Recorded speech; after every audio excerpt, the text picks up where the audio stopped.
जय श्री राधा कृष्ण। कैसे हैं आप सब? अच्छे होंगे और मैं भी अच्छी हूँ। तो आज श्रीमद् भगवद गीता का 6ठा अध्याय लेकर मैं आई हूँ। इसका कुछ सार बात लेकर आई हूँ। तो 6ठे अध्याय में अभी तक भगवान ने जो 5 अध्याय बताए वो आपने देखे। अब 6ठे अध्याय में जो श्री कृष्ण भगवान जी जो अर्जुन को ज्ञान दे रहे हैं वो है अभ्यास योग के बारे में। इस अध्याय में वो ज्ञान योग और निष्काम कर्म योग के बीच में कंपेयर कर रहे हैं। ठीक है, ज्ञान योग और निष्काम कर्म योग आपने पहले देखा कि भगवान ने पहले ज्ञान योग के बारे में समझाया, निष्काम कर्म योग के बारे में समझाया। आज जो है वो अभ्यास योग में क्या है, श्री भगवान जी अर्जुन जी से कह रहे हैं कि मतलब ये तो हम सुनते हैं ना, जब भी मुझे सच की खोज मिली अपने अंदर ही मिली। जिसने भी सच को पाया अपने अंदर ही पाया, अपनी आत्मा में पाया।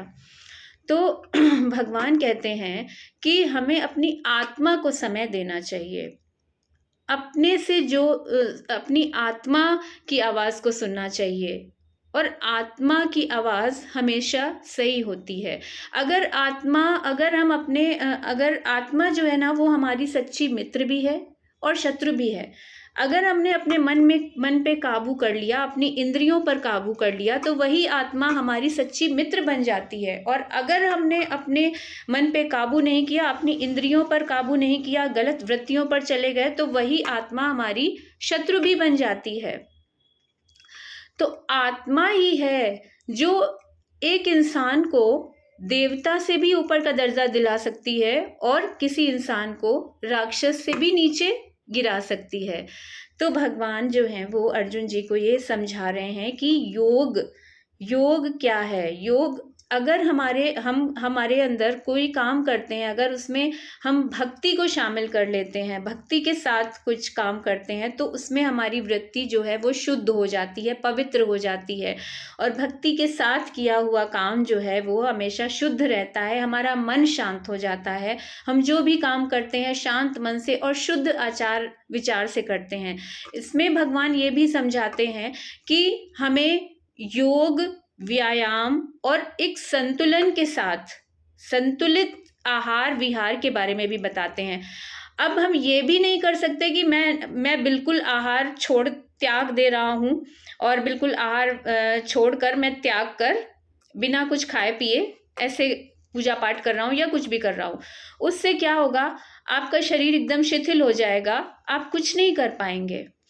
और बहुत ज़्यादा आहार में आप आलस और प्रमाद में आ जाएंगे। तो एक संतुलित, भगवान कहते हैं हर चीज़ में एक संतुलन होना चाहिए, संतुलित आहार व्यवहार होना चाहिए। हमें ध्यान मेडिटेशन पे ध्यान देना चाहिए, मेडिटेशन को समय देना चाहिए, जिससे जब हम ध्यान करते हैं ना तो उससे हमारी आत्मा जो होती है वो हील होती है। हम अपने आत्मा की आवाज़ सुनते हैं, आत्मा को समय देते हैं।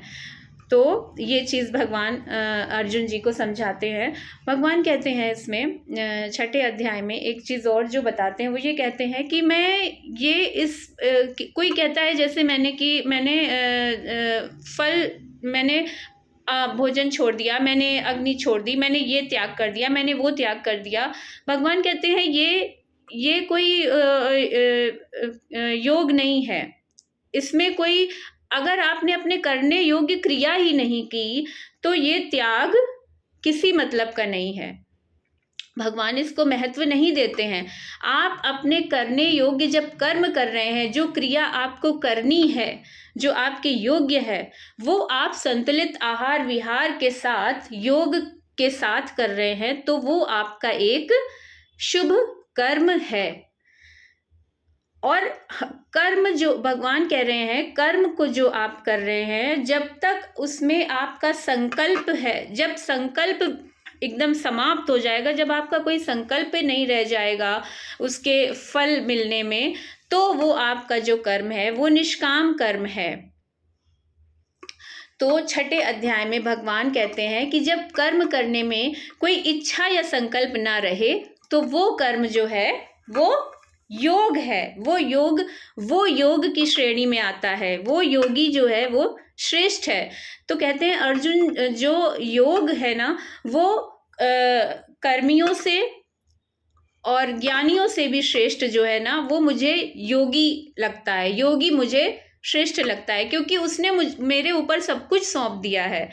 वो कह रहा है योगक्षेम आप देखो, सब जो कुछ है, जो मैंने किया वो आपको अर्पित है, और आप देखो, अच्छा बुरा भला जो भी है वो आप देखो। तो अर्जुन जी इसमें कहते हैं कि भगवान चलिए, अगर मैं इस मार्ग पर, अगर इंसान इस मार्ग पर चलता है और वो कभी राह भटक जाता है, या मार्ग पे चल रहा है और उसके बाद राह भटक गया, तो आगे फिर उसका क्या होगा? आगे अगर भटक के वो गिर जाता है, कुछ हो जाता है, तो आगे क्या? तो भगवान कहते हैं इसमें भी उसका कुछ अहित नहीं होगा, उसको अगले जन्म में फिर से उसी राह पर मैं चला दूंगा जिस राह से उसने छोड़ा था। अगर वो सही मार्ग पर है तो अगले जन्म में फिर से उसे वही मार्ग मैं प्रदान करता हूँ, मैं ऐसा उसकी व्यवस्था बना देता हूँ, या ऐसे कुल में उसका जन्म होता है, या कि फिर से वो उसी मार्ग पर अग्रसर हो जाता है। आपने देखा होगा कोई बच्चा है, कोई बच्चा ऐसे कुल में, ऐसे उसमें जन्म लेता है किसी अच्छे घर में या अच्छे परिवार में, तो वो शुरू से ही वो इतना भक्ति भाव में रहता है कि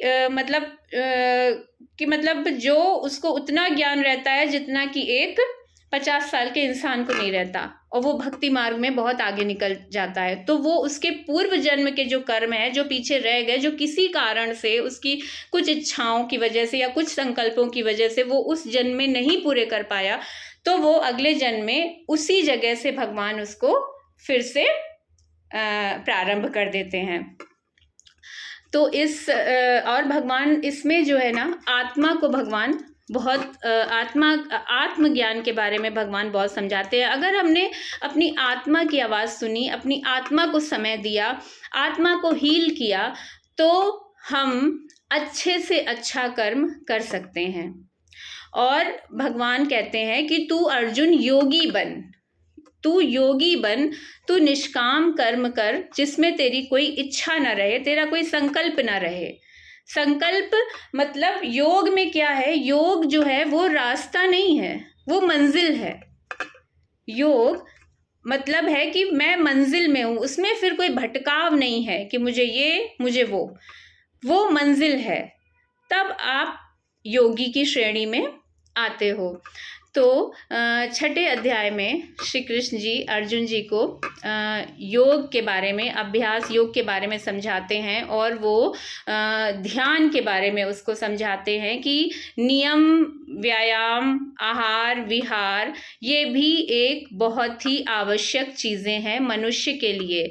हर चीज़ में एक संतुलन के साथ आगे बढ़ना चाहिए। संतुलित आहार विहार, हमारा जीवन जो है वो संतुलित होना चाहिए, ना कि बहुत ज़्यादा हर चीज़ में बहुत आगे, या बहुत ज़्यादा हमने कुछ भी अपने शरीर में बहुत ज़्यादा खा लिया, पी लिया, या जो भी कर लिया, और बिल्कुल भी व्यायाम नहीं किया, बिल्कुल भी उसको अच्छे से पचाया नहीं, कुछ भी नहीं किया, अपना अस्त व्यस्त जीवन जी रहे हैं। आलस, और जब खाना है तो ऐसे खा रहे हैं कि आलस, प्रमाद, ये सब हमारे अंदर आ रहा है। तो भगवान कहते हैं कि ये चीज़ें भी बहुत ज़्यादा आवश्यक हैं, और हमें अपनी आत्मा को बहुत ज़्यादा समय देना चाहिए, क्योंकि जो आत्मा है ना, वो कभी मरती नहीं है ना कटती है। आत्मा हमेशा रहती है, शरीर चला जाता है, आत्मा फिर भी रहती है। तो वही आत्मा जो आप अपनी आत्मा के अंदर जैसा सोचेंगे, जैसा आपने किया है, वही कार्मिक आपका आगे चलता रहता है। ऐसा नहीं है, अगर आपने अभी अच्छे राह पे आप चल रहे हो और आपकी मृत्यु भी हो जाती है, तो अगर आपने उस अच्छी जगह से अपना जीवन फिनिश किया है, तो भगवान की ये जिम्मेदारी हो जाती है कि आपको अगले जन्म में उसी जगह से वो शुरू करेंगे। तो छठे अध्याय में ये शॉर्ट में भगवान अर्जुन जी को योग अभ्यास के बारे में समझाते हैं। तो ये वाला जो अध्याय है वो योग अभ्यास के बारे में भगवान ने छठे अध्याय में बताया है। इसको योग अभ्यास मतलब कि अभ्यास योग को समझाने का उन्होंने इस अध्याय में प्रयास किया है। तो जय श्री राधा कृष्ण।